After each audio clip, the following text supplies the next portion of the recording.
예, 두 번째 강의 들어가겠습니다. 우리 조문부터 들어가겠습니다. 조문이 여러분들 교재 11페이지입니다. 조문문. 조문에 관해서 우리가 아까 말씀드렸던 것처럼 조문을 찾는 사람들은 철저히 우리가 그리스도께에 대한 소망을 갖는 사람은 조문을 찾게 됩니다. 그러니까 제가 아까 앞부분에서도 여러분들한테 말씀드렸던 것처럼 전도자가 크리스찬에게 어디를 향해서 가라 그랬죠? 저기 빛이 보입니까? 그렇죠? 빛을 향해서 간 사람, 성령의 조명하심을 받은 사람, 우리가 정말 진리의 인도를 따른 사람들만이 그 사람들만 정말 좁은 문을 선택할 수 있다는 것입니다. 그래서 제가 여러분한테 그런 말씀을 드렸습니다. 여러분들이 정말 성령의 조명하심을 받으면서 신앙생활하고 있는 것입니다. 그렇지 않으면 내 생각대로 신앙생활하고 있는 것인가, 이거를 구분하는 중요한 시점은 여러분들 마음속에, 여러분들 삶속에 날마다 이 좁은 문을 날마다 통과하는 그런 삶의 현상이 나타나는가, 그거를 잘 점검할 수 있도록 해야 된다는 것입니다. 그럼 신앙생활은요, 우리 신앙을 점검할 수 있는 객관적인 시금석을 하나님께서 하나 만들어 주셨습니다. 여러분, 반면에 예를 들어서 여러분들이 요한복음 15장 보게 되면, 요한복음 15장에 나오는 예수님의 비유가 뭐죠? 포도나무 비유죠. 포도나무 비유가 이제 요한복음 15장에 나오는데, 요한복음 15장에 나온 포도나무 비유를 통해서 예수님이 우리가 저희 그리스도와 접붙임 바 되어진, 그리스도와 연합되어진지 그렇지 않은 연합되어져 있지 않는지를 구분하는 아주 중요한 시금석을 뭐라고 얘기하시냐면 열매라고 얘기했습니다. 열매. 그죠? 그러니까 우리는 자꾸 이렇게 하죠. 기독교 신앙에서 중요한 교리 중에 하나가 뭐냐면 그리스도와의 연합이라는 교리거든요. 그리스도의 몸된 지체로 내가 연합되는지 연합되지 않았는지 여러분 무엇으로 알 수 있죠? 우리는 믿음으로 우리가 연합되는 거죠. 우리 그런 얘기 많이 하거든요. 근데 신앙생활이 굉장히 피상화될 수 있어요. 연합됐겠지. 나 구원 받았겠지. 나 그리스도와 한 몸을 이뤘겠지. 근데 그렇지 않다는 거예요. 성경 우리가 객관적으로 내 신앙이 연합된 건지 아닌지를 점검할 수 있는 시금석을 주셨는데 그 열매라는 거예요. 열매. 그러니까 열매는요, 우리가 열매를 맺으려고 애를 써야 되는 문제가 아니에요. 간혹가다 교회들이 자꾸 이런 얘기합니다. 목사님, 저는 열매가 안 나타나는데 열매를 맺으려고 무진히 애를 써요. 열매 맺으려 애써봐야 열매는 안 나타납니다. 열매는 내가 하나님과 어떤 관계인지를 보여주는 표지일 뿐이에요. 표지. 근데 우리는, 내가 생각해 보십시오. 가지가 스스로 열매를 맺으려 해서 열매 맺어줍니까? 아니죠. 가지 열매를 맺을 수 있는 방법은 그 가지가 이 나무와 연결되어지면 자동적으로 열매가 맺어지는 거거든요. 하나님과 관계가 좋으면 자동적으로 열매가 나타나는 거지, 내가 하나님과 관계와 관계없이, 우리는 자꾸 이렇게 생각합니다. 성령의 9가지 열매 뭐가 나오죠? 성령의 열매예요. 우리의 열매가 아니에요. 우리 그거 분명히 해야 되죠. 사랑.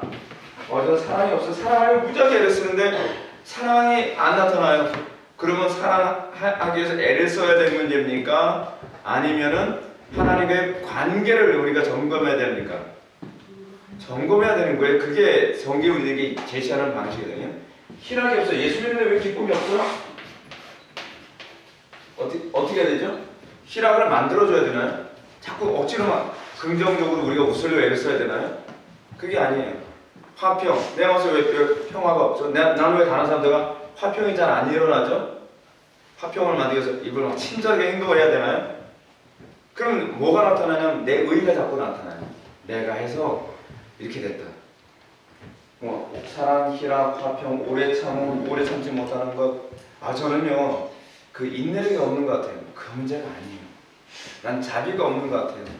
양선이 이게 좀 더 와닿는 우리식의 표현은 친절이잖아요. 친절. 그죠? NIV 성경에 친절로 이렇게 번역되어 있지 않습니까? 저는 왜 이렇게 불친절한지 모르겠어요. 이유가 뭐죠? 하나님과 관계가 안 맞아요. 항상 관계를 점검해야지, 이거를 내가 인위적으로 자꾸 열매를 만들려고 해서는 안 된다는 것이죠. 이것과 관련해서 제가 아까 하던 얘기 다시 말씀드린다면, 나는 왜 예수를 믿는데 좁은 문의 삶이 없는가?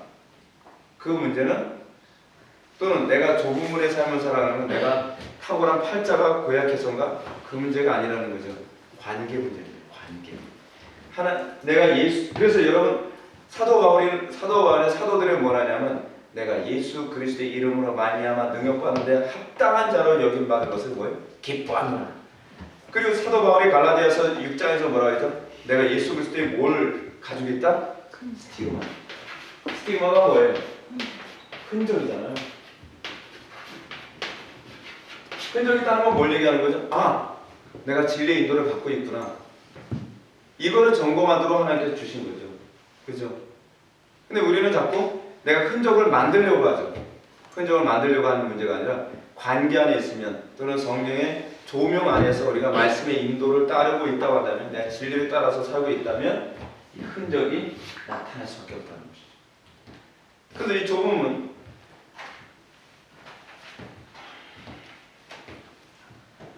좁은 문에 우리가 이제 들어가야 되는데, 이제 여러분들 원하는 철을 좀 보게 되면 드디어 이제 좁은 문 앞에 딱 섰습니다. 좁은 문.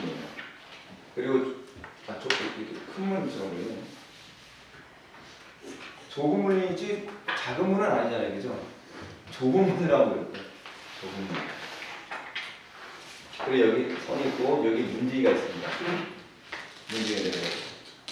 근데 이 좁은 문을 들어가기 위해서 크리스찬이 뭐라고 얘기합니까? 구하고 찾고 두드렸다 얘기합니다. 여러분들 신앙생활하면서 하나님께서 여러분들이 성령의 인도를 하게 되면 여러분들이 나타나는 내면의 어떤 반응이 있습니다. 그것이 뭐냐면, 끊임없이 성령님 우리를 기독케 하는, 그렇죠? 그래서 성령님 우리로 하여금 끊임없이 진리를 찾도록 만듭니다.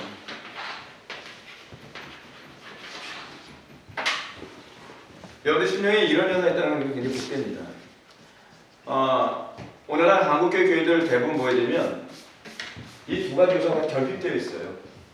더 정확하게 진리를 알려고 하고 그 진리에 맞서 더 정확하게 깨달으려고 하는 그런 노력, 그거 찾아오기 힘들잖아요. 그리고 기도를 통해서 끊임없이 두드리는, 기도를 어느 정도로 해야 됩니까? 저도 기도 매일 하루 규칙적으로 몇 분씩 하는데요. 몇 시간씩 하는데 몇 시간 했냐, 몇 분 했느냐 중요한 문제가 아니라, 여러분들 기도가 한나처럼 기도하고 있느냐에 관한 문제예요. 힘쓰라라고 하는 이 단어, 여러분 힘쓰라라고 하는 이 단어, 이 무게가 느껴집니까? 어떻게 힘쓰라는 거예요? 화장실 가서 볼일 볼 때 힘쓰는 정도입니까? 그걸 해산의 수고라고 얘기했어요. 힘쓰는 정도는요, 거의 해산의 수고예요. 예수님이 십자가 지기 위해서 기도했던 그 기도가 어느 정도죠? 땀방울이 핏방울이 되도록 기도하셨다고 했어요. 야곱의 기도는 어느 정도죠? 씨름하는 기도.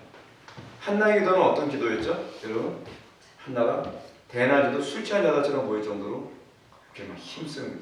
그러니까 엘리 제사장이 한나가 기도하는 걸 와서 봐도 그 한나가 엘리 제사장을 의식하지 못할 정도였어요. 그러니까 힘쓰는 기도가 무엇인지 이 무게감을 느낄 수 있었으면 좋겠습니다. 이렇게 구하고 찾고 두드리게 됐을 때 이들이 비로소 이제 좁은 문을 통과하게 되는데, 좁은 문은 어떻게 힘쓰는 것인가, 이 부분에 관해서 번연이 어떻게 설명하나 볼까요? 여러분들 12페이지잖아요. 어떻게 힘쓰라고 하는 것인가. 자, 번연의 말 한번 보겠습니다. 시간이 얼마 지나자 크리스찬은 좁은 문에 도착하였다. 문 위에는 두드리라, 그러면 열릴 것이라고 쓰여 있었다. 그래서 크리스찬은 문을 서너 차례 계속 두드리면서 말했다. 제가 지금 이곳으로 들어갈 수 있습니까? 비록 제게는 자격이 없지만 저에게 문 열어주실 수 있겠습니까? 그렇게 해주신다면 저는 높은 곳에 계신 주님께 끊임없는 찬양을 드릴 것입니다. 그래서 이제 몇 가지 중요한 교리를 이제 발견해야 됩니다. 첫 번째는, 하나님의 예정과 작정은 인간의 적극적인 행동을 정죄하는 것이 아니라 도리어 유발케 하는 동인이 된다. 하나님의 여러 작정과 예정이 우리들을 게으르거나 느슨하게 하거나 나태하게 만들지 않습니다. 믿습니까? 이거 우리가 잊어서는 안 됩니다. 많은 사람들이 하나님의 작정 교리를 오해해서 감나무 밑에서 입 벌리고 있으면 열매가 떨어지는 것을 생각하는데 그렇게 적용하면 곤란하고요. 오히려 어떻게 적용을 해야 되냐면 봄, 여름, 가을에 농사를 열심히 짓는 사람이 가을 됐을 때 봄과 여름에 열심히 농사하는 농부가 가을 때 열매를 기대한다는 개념이 오히려 더 적절한 비유입니다. 그게 작정과 예정에 대한 이해예요. 여러분, 농부들이 봄과 여름에 힘써 일하는 이유가 어디 있죠? 힘써 일하면 열매를 거둘 것이라는 이 믿음 때문이죠. 그러니까 이렇게 적용을 해야 예정론의 이해가 쉽습니다. 예정론은 자꾸 운명론적으로 이해를 해요. 예정론과 운명론은 완전히 다릅니다. 그래서 제가 좀 더 읽어보면 성경 하나님 나라에 들어가기에 분명히 좁은 문에 들어가기 힘쓰라 라고 명령하고 있습니다. 하나님의 작정과 예정 가운데 있는 사람은 어떻게도 구원을 받는 것이 아니라 도리어 예정과 작정 가운데 있는 사람은 그 마음속에 끊임없이 구하고 찾고 두드리는 태도를 견지하게 되는데 이 부분 자체가 내가 하나님의 작정 가운데 있다는 것을 입증해주는 또 시금석이 됩니다. 두 번째, 현장 자기 비화와 겸손의 상태를 발견해야 됩니다.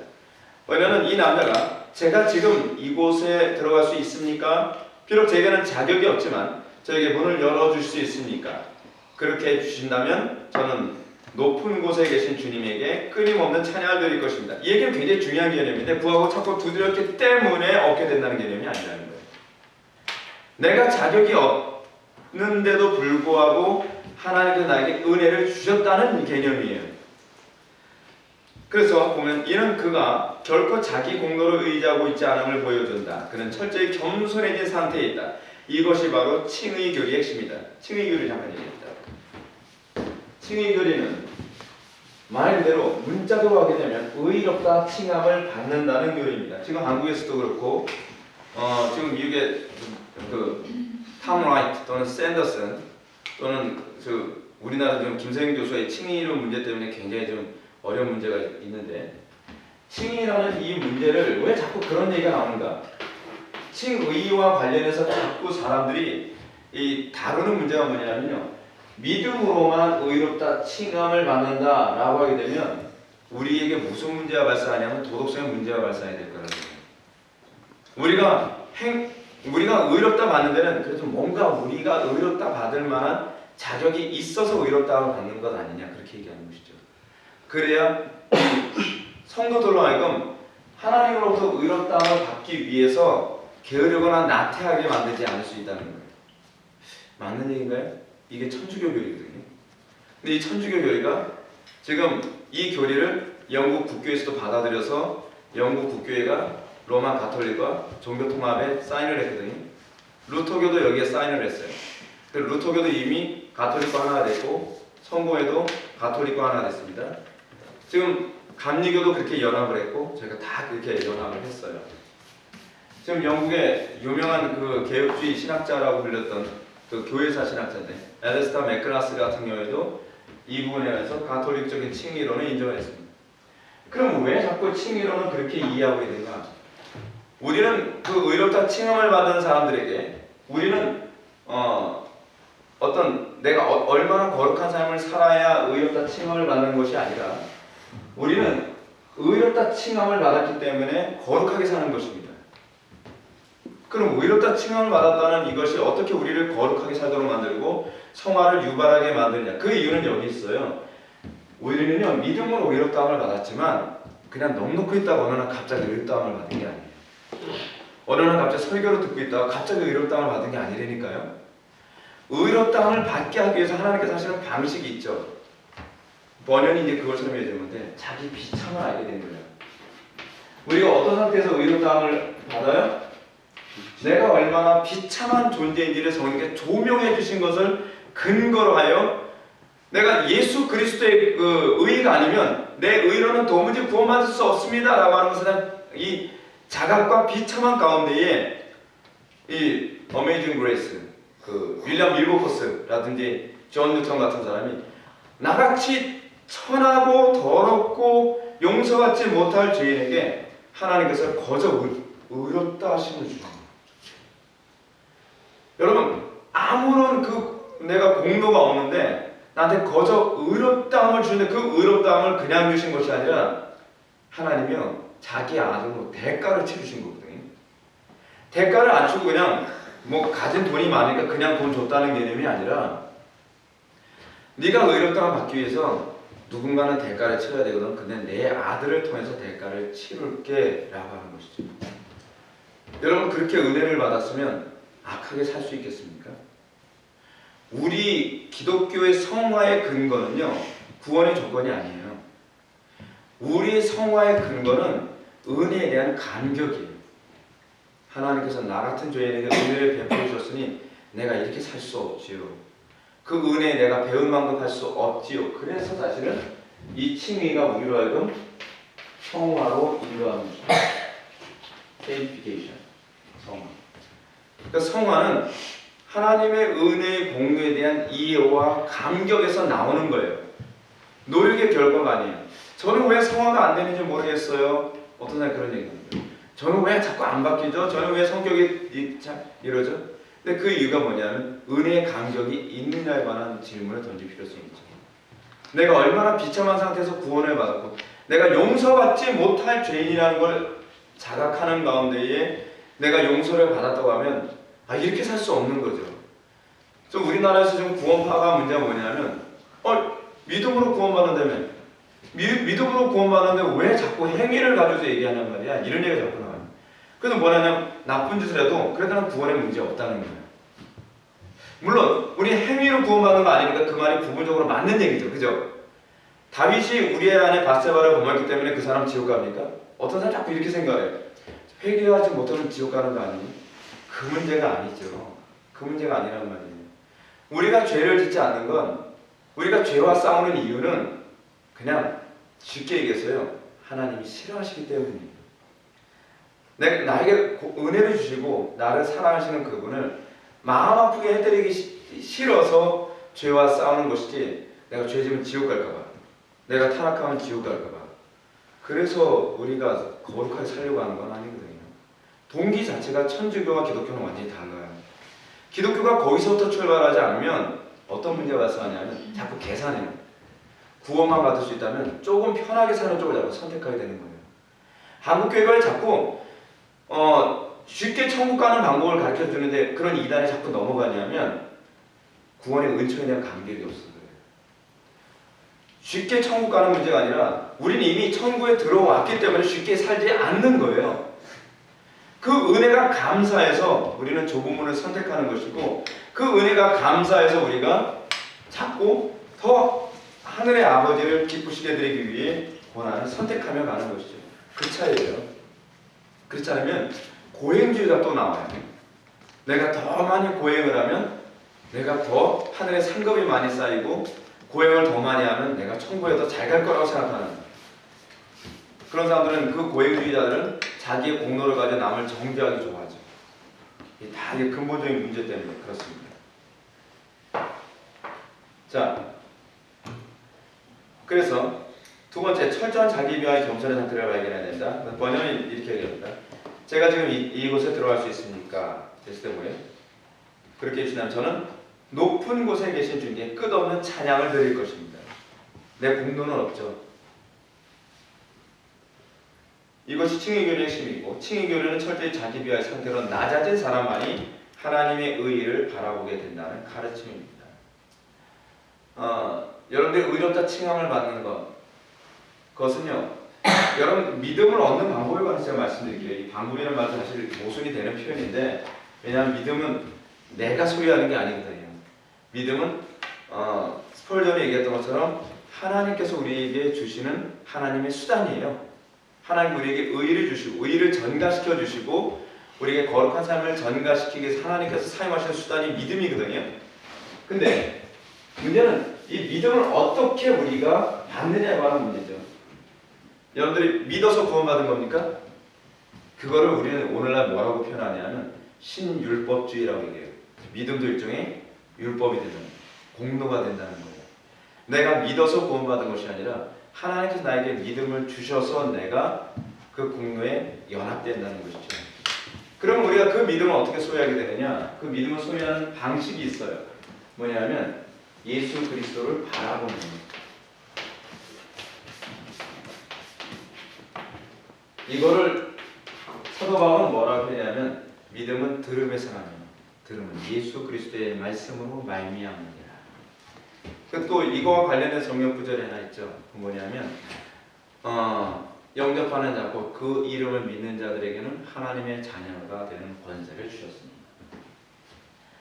우리가 그리스도를 바라볼 때에 그리스도를 바라보면서 우리는 뭘 발견해야 되냐면 내가 얼마나 극악무도한 죄인인지 알게 되고 그리스도를 바라봄으로써 우리는 하나님의 은혜의 위대함을 발견하게 돼요. 그래서 우리는 끊임없이 거듭 두드리는 것이 뭘 거듭 두드린다는 것이냐? 결국 그리스도예요. 그리스도를 내가 내 기업으로 얻기 위해 하나님께 구하고 찾고 기도하는 거예요. 그래서 뭘 구해요? 그리스도를 정확하게 알기를 구하는 거예요. 여러분 많은 사람들이 다 예수 믿는다고 하죠. 근데 예수라고 하는 것의 내용이 달라요. 다른 예수, 다른 영, 다른 복음을 믿으면서 자기가 신앙이 있다고 생각하는 거예요. 참된 신앙은 항상 어디에 관심을 갖냐면 내용에 관심을 가져요. 그리스도에게 관심이 없고 그리스도를 바르게 하려고 하는데 관심이 없어요. 요즘 교회들 대충 알고 그냥 천국만 가면 그만 아니에요? 우리 그렇게 생각 많이 해요. 아주 복잡하게 뭘 교리를 배우고 좀 성경 공부하고 그게 뭐가 필요해요? 그러니까 목사님, 그러니까 천국 믿으면 천국 간다는 거 아니에요? 그러면 저는 이렇게 대답하죠. 뭘 믿는데요? 아니 믿음의 내용이 뭔데요? 예수님만 믿으면 돼. 그렇죠, 예수님. 근데 당신이 믿는 예수가 성경에 나오는 그 예수인가요? 제가 이제 제 친구하고 그 친구를 전도하기 위해 잠깐 갔습니다. 친구가 교회를 안 다녀요. 교회는 옛날 교회 생활 열심히 하다가 교회 상처를 많이 받아가지고 또 다닐 만한 교회도 없다서 교회를 안 다녀요. 그래서 그 친구 하는 얘기가 야 그래도 믿음으로 구원받는 거잖아. 난 우리 부부는 그래도 믿음은 있어. 예수를 믿는 믿음은 있어. 근데 사실은 지금 교회가 너무 안일해서 지금 못 다니는 거야. 그래서 제가 그랬죠. 그렇지. 근데 네가 믿는 예수하고 성경에 있는 예수하고 같은지 뭐로 입증해? 그러니까 와이프가 그 같은 교회 다녔던 그 후배거든요. 그러니까 오빠 너무 무섭다. 무섭고 자식은 문제가 아니라 생각해봐야 된다니까. 네가 믿는 난 예수 그래도 믿어 나와야 돼. 네가 믿는 그 예수가 성경에 나오는 그 예수인지 다른 예수인지 다른 영인지 생각해봐야 돼. 표정이 굉장히 굳어지죠. 오래간만에 친구 만났는데 친구가 보자 한다는 얘기가 협박이 날아왔습니다. 근데 이 문제거든요. 우리는 끊임없이 우리가 가지고 예수에 대한 이해가 계속 발전해야 돼요. 교리를 왜 배우는지 아세요? 교리 배워야 천국 가기 때문이 아니에요. 내가 그분을 사랑한다면 그분을 더 많이 알고 싶죠. 더 정확히 알고 싶죠. 근데 저는요, 교리 배우는데 관심 없는 사람들의 믿음을 별로 좀 인정하기가 힘들어요. 왜냐하면 내가 사랑한다면 그분에 대해서 더 많이 알고 싶어지지 않을까요? 네. 예수 그리스도를 바라보죠. 예수 그리스도를 바라보면 우리는 뭐가 보이냐면 그리스도 안에 있는 그 아름다움이 보여요. 내 주님 주신 그 옷은 참 아름다워라.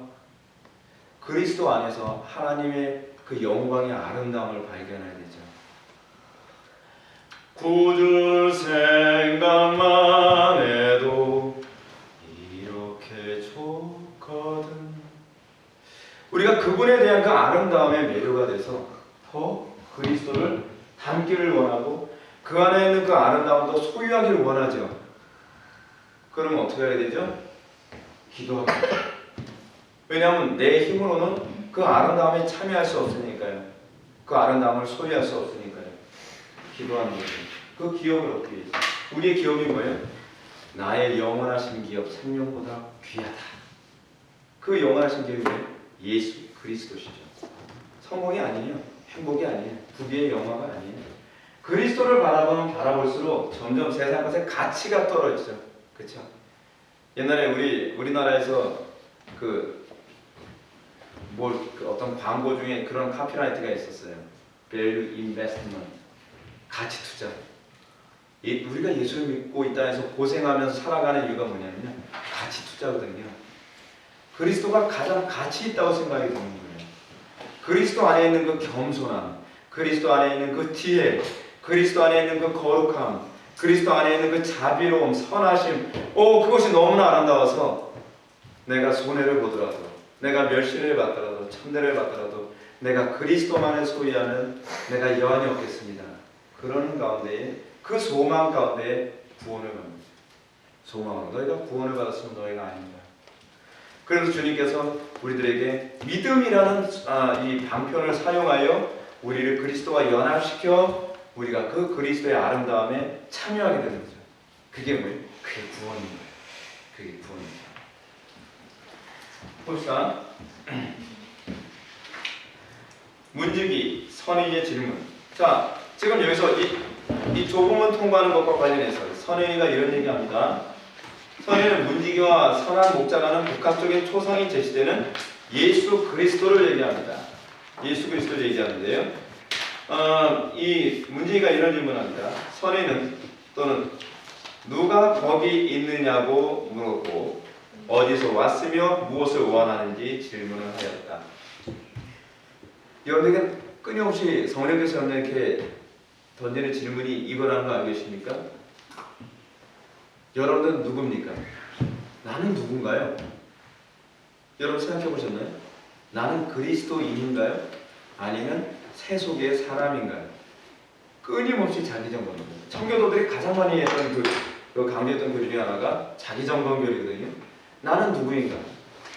그리고 어디서 왔는가? 어디서 왔냐는 건 무슨 얘기냐면 여러분은 세상을 등지고 있느냐에 관한 질문이거든요. 저는 나와본 적이 없는데요. 그래서 문제가 되는 거죠. 그리고 무엇을 원하는가? 뭘 원하죠? 예수님 등쳐먹고 성공을 원합니까? 예수님 등쳐먹고 행복을 원합니까? 우리는 무엇을 원하는 것이죠? 우리는 예수님 자체를 원합니다. 우리는 하나님의 나라를 원합니다. 우리는 그리스도의 영광이 드러나기를 원합니다.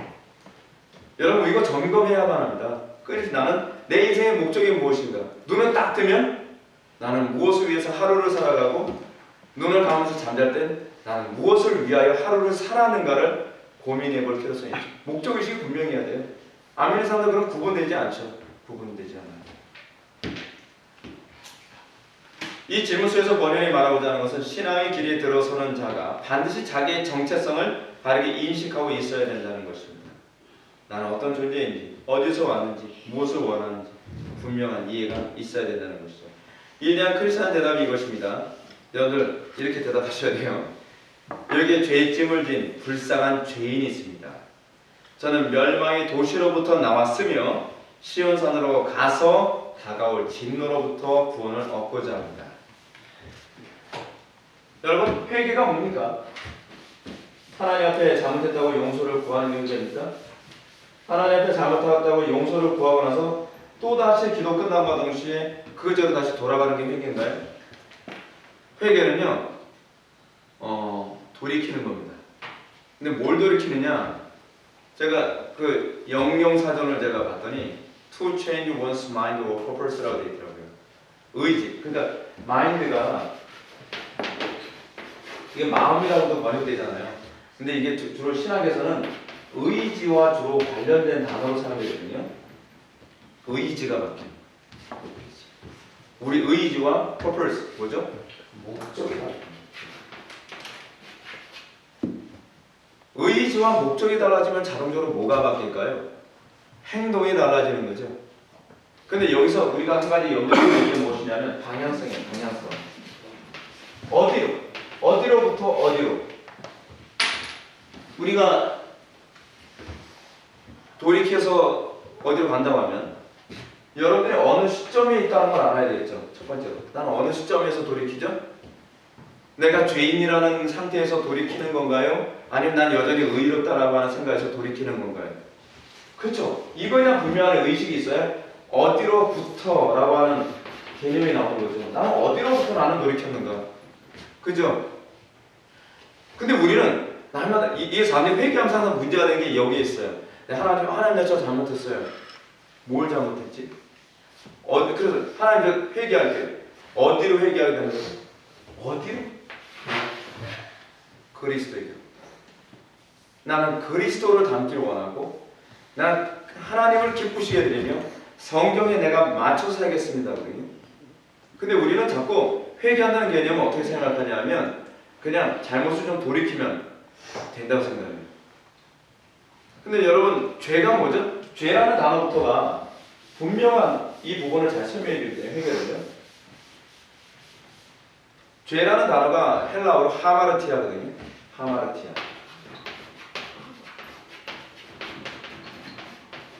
하마르티아라고 하는 이 단어는요. 타켓이 있는데 타켓으로부터 빗나간 거거든요. 이건 타켓에 못 미친 거예요. 관역을 빗나간 것이 이것이 죄거든요. 그렇다면 여러분들이 내가 회개합니다 라고 했을 때는 어떻게 해야 되냐? 관역을 맞추는 게 회개예요. 관역을 분명하게 생각하지 않고 내가 회개한다고 하면서 또 다른 악으로 갈 수도 있죠. 그렇죠?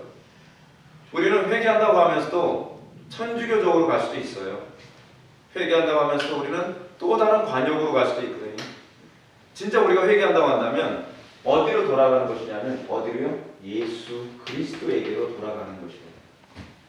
우리가 예수 그리스도에게로 돌아가지 않으면서 특정한 어떤 지역적인 어떤 죄를 내가 바꿨다는 걸 회개라고 생각하면 곤란하다는 것이죠. 나는 날마다 그리스도께로 향하고 있는가. 그 제가 여러분한테 그걸 강조해 드리고 싶어요. 우리 교회에서 제가 요즘 굉장히 많이 강조하는데 분명한 목표의식이 있어야 된다는 거예요. 나는 어딜 향해서 가고 있는가? 나는 정말 그리스도를 향해서 가는 것인가? 그렇지 않으면 막연히 그냥 착하게 살고 막연히 종교생활을 열심히 하는 그냥 괜찮은 크리스찬, 그 포멀 크리스찬 이런 식으로 가면 곤란하다는 거예요. 우리 어디로 가야 되는 거죠? 그냥 그리스도예요. 내가 그리스도께 향하지 않으면 나는 신앙이 아닌 것이다 라고 생각하는 것이죠. 성경은요 굉장히 명쾌합니다. 그럼 굉장히 명확해요. 착하게 사는 걸 목표로 하진 않아요. 성경은요 그리스도에게로 가는 거예요. 내가 죄인이라는 것을 알기 때문에 내가 그리스도에게로 갔을 때 비로소 나에게 소망이 있다라고 얘기하는 거예요.